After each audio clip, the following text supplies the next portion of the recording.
I'm Kevin Good, and we're back to conclude our comparison between the Canon 5D Mark III and the Nikon D800.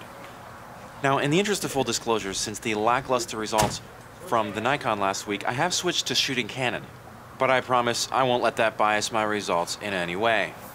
Now, professional image manipulators know that some files hold up to a beating better than others. High dynamic range, high bit depth, and low enough noise to make use of all of it allow for stunning manipulations in post, but the data has to be there.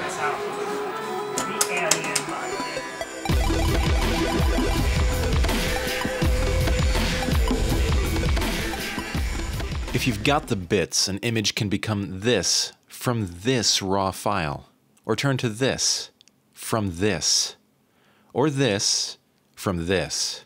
The scientifically minded folks over at DxOMark have given their top score to the D800, but how does that measured disparity translate to a photographic advantage? To find out, we shot a puppy that is torn between Canon in the light and Nikon in the dark. The cameras were side by side with matched settings at 100 ISO. But to find out what is really in these raw files, I'm going to stretch the contrast, first on the highlight side. And here it is with the contrast extended. This is the same photograph, just with some Photoshop tweaks to bring out the barely visible text.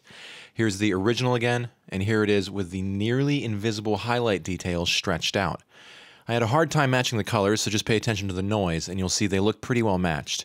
Back to the unprocessed again, and now let's look at the dark side. And again, I'll stretch the contrast out to see the shadow detail.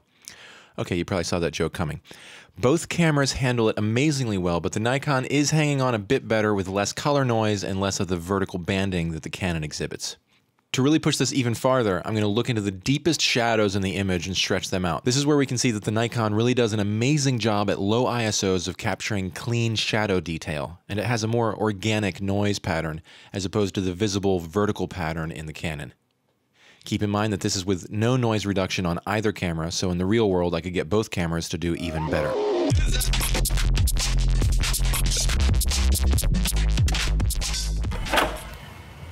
Next up is a stills ISO comparison.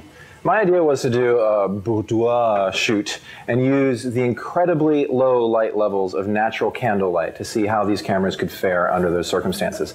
Unfortunately, my strippers from last week, Portia and Brutus, aren't returning my calls because my check bounced.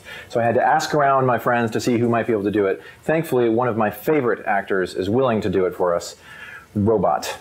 I've been getting typecast lately, and I'm looking for more variety in my modeling book. Something a bit more sensual and organic. This should work out perfectly. I just assisted with our lighting setup on this one, while the incomparable Beth Shaw handled the photographic duties, trying to get the best out of Robot. Can you look towards me? What expression? Bedroom eyes? Good.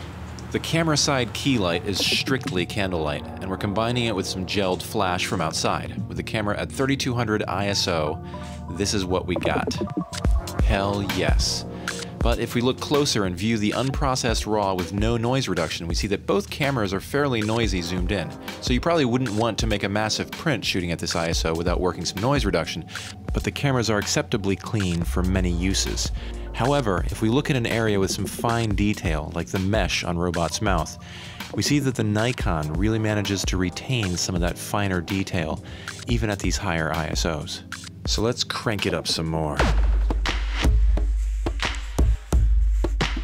Angle your head a bit and then look towards the flame. I think that's my good side. Perfect. Sexy Robot. Now we really push the ISO up to 12,000. That's kind of awesome. Which is farther than I'd be comfortable with any camera, quite frankly. And hello you, Robot. Ugh. For one, it's shocking how good a Robot can look in a sailor cap. But secondly, this is an untouched RAW file with no noise reduction. I think it's safe to say that for web resolution, you could shoot at 12,000 ISO with either of these cameras. That's insane. But how do they hold up for larger prints? This is a closer look at the unprocessed RAW, and we see that they both have very similar noise level, but the Nikon has a finer pattern noise and is holding on to detail better, such as the texture on the front of the hat. This is phenomenal for 12,000 ISO. Beautiful stuff, you guys. Beth, I'm gonna need a print of this to hang over my bed.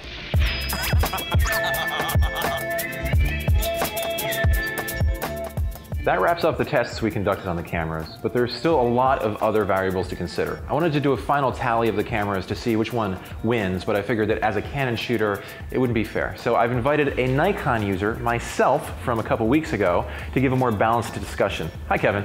Hi, Kevin. Look at you all young and spry. Okay, first off, resolution. Nikon takes that one, but not by much. All you're doing is filling hard drives for nothing. Hard drives are cheap. Next, ISO. Nikon squeaking through with the upset. Imperceptible imagined upset, they're even on stills ISO. Raw image quality. Nikon takes it again. All barely measurable wins, but what about frames per second? That's right, Canon, bitch. Pop-up flash. Nobody uses a pop-up flash, and Canon has better weather sealing because of it. I'm sorry, I called you bitch. Live view, Canon gets the edge, but the Nikon has a contrastier optical viewfinder that we prefer. Autofocus, we didn't really test that, and passing judgment on specs alone isn't cool. Jinx. Look at you. God, you're in such better shape. Price, Nikon, big time. Sync speed, they both suck. We'll get into that in more detail another time. Weight, Canon's a bit lighter. Exposure bracketing, Canon's a bit more flexible. Quiet shutter, Canon, again, way better. Nikon has built-in time-lapse features. God, you've hardly got any gray hair. Everything just kind of hurts now. Okay, so I think Nikon takes the edge in the stills department. It really is the best all-around stills camera I've ever shot, but they're both excellent cameras. Yeah, I guess so. Video? Okay, for resolution, Nikon has a tiny edge, but not enough to care. It's mostly aliased detail. Rolling shutter, Nikon is certainly better by a slim margin. Moire? The whole world is ahead of you. Okay, great. Canon really wins, seeming to have taken care of Moire nearly entirely. ISO. You're just so full of life and vigor. Okay, Canon really smashed Nikon here, despite Nikon doing well in the stills. So I guess Canon takes it for video, eh, Kev? Go get it, man. I love you. Is this inevitable, or is there something I can do now not to fuck me? Not to fucking become this fucker in the fucking future. Fuck. How does time travel work?